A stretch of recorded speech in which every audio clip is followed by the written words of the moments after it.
बहुत पुरानी बात है। एक जंगल में दो पक्के दोस्त रहते थे। एक था गीदड़ और दूसरा था ऊंट। गीदड़ काफी चालाक था और ऊंट सीधा सा। ये दोनों दोस्त घंटों नदी के पास बैठकर अपना सुख दुख बांटते थे। दिन गुजरते गए और उनकी दोस्ती गहरी होती गई। एक दिन किसी ने गीदड़ को बताया कि पास के खेत में पके हुए तरबूज हैं। यह सुनते ही गीदड़ का मन ललचा गया, लेकिन वो खेत नदी पार था। अब नदी को पार करके खेत तक पहुंचना उसके लिए मुश्किल था। इसलिए वो नदी पार करने की तरकीब सोचने लगा। सोचते सोचते वो ऊंट के पास चला गया। ऊंट ने दिन के समय गीदड़ को देखकर पूछा, मित्र तुम यहाँ कैसे? हम तो शाम को नदी किनारे मिलने वाले थे। तब गीदड़ ने बड़ी ही चालाकी से कहा, देखो मित्र, पास के ही खेत में पके तरबूज हैं। मैंने सुना है तरबूज बहुत मीठे हैं, तुम उन्हें खाकर खुश हो जाओगे, इसलिए तुम्हें बताने चला आया। ऊंट को तरबूज काफी पसंद था। वो बोला, वाह, मैं अभी उस गांव में जाता हूँ। मैंने बहुत समय से तरबूज नहीं खाए हैं। ऊंट जल्दी जल्दी नदी पार करके खेत जाने की तैयारी करने लगा। तभी गीदड़ ने कहा, दोस्त तरबूज मुझे भी अच्छे लगते हैं, लेकिन मुझे तैरना नहीं आता है। तुम तरबूज खा लोगे तो मुझे लगेगा कि मैंने भी खा लिए।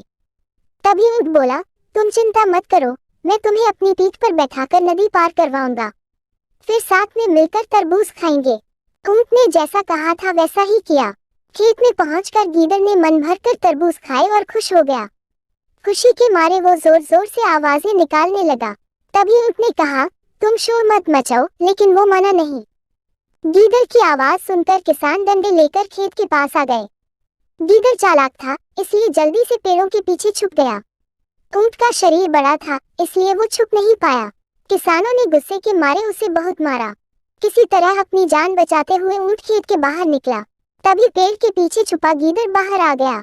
गीदड़ को देखकर ऊंट ने गुस्से में पूछा, तुम क्यों इस तरह चिल्ला रहे थे? गीदड़ ने कहा कि मुझे खाने के बाद चिल्लाने की आदत है, तभी मेरा खाना पचता है। इस जवाब को सुनकर ऊंट को और गुस्सा आ गया। फिर भी वो चुपचाप नदी की ओर बढ़ने लगा। नदी के पास पहुंचकर उसने अपनी पीठ पर गीदड़ को बैठा लिया। इधर ऊंट को मार पड़ने से मन ही मन गीदड़ खुश हो रहा था। उधर नदी के बीच में पहुंचकर ऊंट ने नदी में डुबकी लगानी शुरू कर दी। गीदड़ डर गया और बोलने लगा, यह क्या कर रहे हो? गुस्से में ऊंट ने कहा, मुझे कुछ खाने के बाद उसे हजम करने के लिए नदी में डुबकी मारनी पड़ती है। गीदड़ को समझ आ गया कि ऊंट उसके किए का बदला ले रहा है। बहुत मुश्किल से गीदड़ पानी से अपनी जान बचाकर नदी किनारे पहुंचा।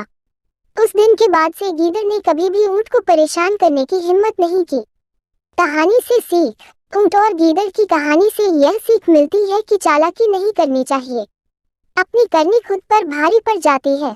जो जैसा करता है उसे वैसा ही भरना होता है।